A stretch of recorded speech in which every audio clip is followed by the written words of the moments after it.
మాట్లాడుతూ ఉన్నాడు. పాకిస్తాన్ ప్రధాని షరీఫ్ మాట్లాడుతూ ఉన్నటువంటి మాటలు కొంత ఆశ్చర్యంగా అనిపిస్తూ ఉన్నాయి.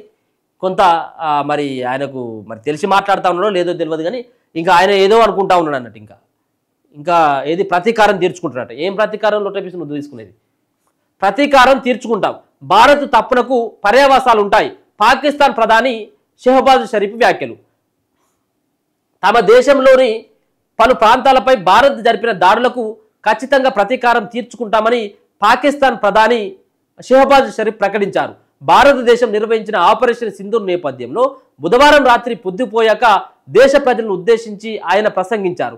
భారత్ చేసిన తప్పునకు పర్యవసనాలు తప్పగా ఉంటాయని హెచ్చరించారు. క్షిపణి దాడులకు భయపడి పాకిస్తాన్ కుంగిపోతుందని, ఓడిపోయినట్లు ఒప్పుకుంటుందని భారత్ అనుకుంటుంది, కానీ ఇది తమ సార్వభౌమాధికారాన్ని కాపాడుకోవడం కోసం ఎలా పోరాడాలో తెలిసిన దేశం అని మర్చిపోతుంది అని ఆయన వ్యాఖ్యానించారు. అంతకుముందు బుధవారం ఉదయం పార్లమెంట్లో మాట్లాడిన ఆయన భారత్ దాడులను యుద్ధ చర్యతో సమానంగా అభివర్ణించారు. భారత్ చేసిన దాడులను పాకిస్తాన్ వాయుసేన సమర్థంగా ఎదుర్కొందని, రఫేల్ జెట్తో సహా 5 యుద్ధ విమానాలు, 2 డ్రోన్లను కూడా నేలకూల్చిందని ఆయన పేర్కొన్నారు. అయితే ఈ విషయాన్ని సంబంధించి ఎలాంటి ఆధారాలను పాక్ ప్రధాని సమర్పించలేదు. ఈ సందర్భంగా పాకిస్తాన్ సైనిక బలగాలను అభినందించిన ఆయన దేశ రక్షణకు పాక్ సాయుధ దళాలు ఆహారహం శ్రమిస్తున్నాయని పేర్కొన్నారు. కాగా భారత దాడులకు ప్రతిగా తగిన చర్యలు తీసుకునే అధికారాన్ని తమ సాయుధ దళాలకు ఇచ్చినట్టుగా పాకిస్తాన్ ప్రధాని కార్యాలయాన్ని ఉటకాయిస్తూ రాయిటర్స్ వార్తా సంస్థ ఒక కథనాన్ని ప్రచురించడం జరిగింది. ఈనాటి దాడులు చేస్తున్నట. వచ్చిపోయినటువంటి విమానాల సంగతి తెలియదు, వాళ్ళకు విమానాల సంగతి తెలియదు, మేము దాడులు చేస్తాం. ఇప్పుడు ఈ మరి బుర్ర నుండి మాట్లాడుతూ ఉన్నాడా మీద నుండి మాట్లాడుతున్నా నాకైతే అర్థమవుతలేదు పాకిస్తాన్కి సంబంధించిన ప్రధాని. ఇప్పుడు పాకిస్తాన్లో ఉన్నటువంటి పౌరులపైన దాడి జరిగిందా? ఒకవేళ కనుక పాకిస్తాన్లో ఉన్నటువంటి ఉగ్రవాదులు మా పౌరులే అని చెప్పేసి మీరు ప్రకటించుకొని ఫస్ట్ ఉగ్రవాద సంస్థలను మేమే పెంచి పోషిస్తున్నామని చెప్పేసి చెప్పు బహిర్గతంగా, అప్పుడు మీ పౌరులు అవుతారు. కానీ వాళ్ళు మా పౌరులు గారు, వాళ్ళతో మాకు సంబంధం లేదు. మరి ఉగ్రవాదులు మట్టు పెడితే ఈయనకెందుకు వస్తుంది? ఇందుకు బాగా పొడుచుకొస్తుంది అన్నట్టు రేషం. అయితే ఆయన ఇంకా ప్రతీకార దాడులు తీర్చుకుంటూ, ప్రతీకార దాడులు అన్నటువంటి పదం వస్తేనే ఊచకోత మొదలవుతుంది, గుర్తుపెట్టుకోవాలి. ఇక నువ్వు ఇట్లా ఉంటే ఈయన ఇట్లా అంటాను కదా, ఇది మీది మాటలే. ఈయనే షరీఫ్ యొక్క మాటలు మీది మాటలు, ఇవి ఉత్త మాటలే ఇవి. ఇక ఈయన ఇట్లా అంటే ఇగో పాక్ సైన్యాధిపతి మునీర్ ఎక్కడ కథం తప్పించుకుని అవతల పడ్డాడు.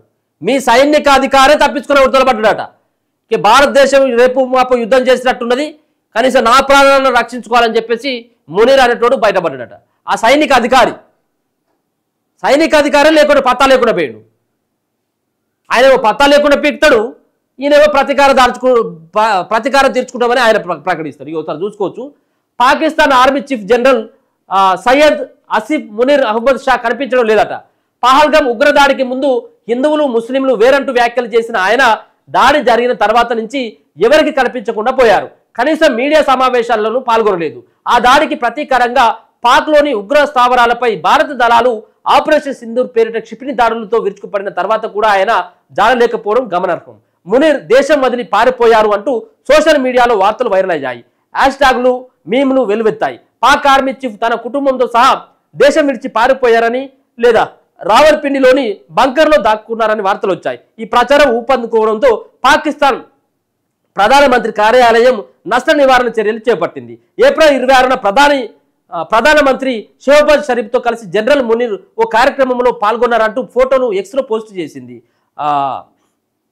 అబోటాబాద్లోని పిఎంఏ కాకుల్లో 151వ లాంగ్ కోర్సు గ్రాడ్యుయేటింగ్ అధికారులతో గ్రూప్ ఫోటోలో ప్రధాని Shehbaz Sharif, chief of army staff general Syed Asim Munir, PMA కాకుల అధికారులు ఏప్రిల్ 26, 2025 అని ఫోటోకు శీర్షికం కూడా పెట్టింది. అయితే ఆర్మీ చీఫ్ కనిపించడం లేదన్న వార్తలను కప్పిపుచ్చుకోవడానికే ఏఐతో సృష్టించిన తప్పుడు ఫోటోను పోస్ట్ చేశారని సోషల్ ఏఐతో ఏమైనా చేయొచ్చు. ఇక్కడ ఇప్పుడు నీడ నిలబడ్డ ఈ పక్కన వచ్చి అక్కడ మోడీతోంటో ఇంకా వేరే వాళ్ళతో కూడా ఇప్పుడు నా పక్కనే ఉండి వార్తలు చదివినట్టుగా చెప్పుకోవచ్చు. ఏఐతుంటే ఏమున్నది.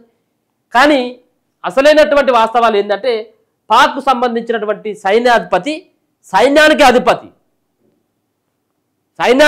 అంటే సైన్యాన్ని నడిపించేటువంటి ఒక గురువే జాడ లేకుండా పోయింది, కథం తప్పించుకొని పోయింది. ఇది అయ్యేటట్టుగా లేదు, ఏదో అయ్యేటట్టే ఉన్నది.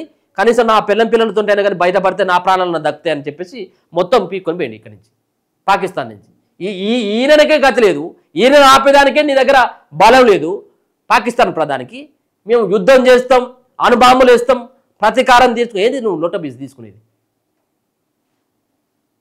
మీ సైనికాధికారి ఎక్కడున్నదో, మీ సైన్యాధిపతి ఎక్కడున్నాడో ఫస్ట్ అది గుర్తుపట్టు.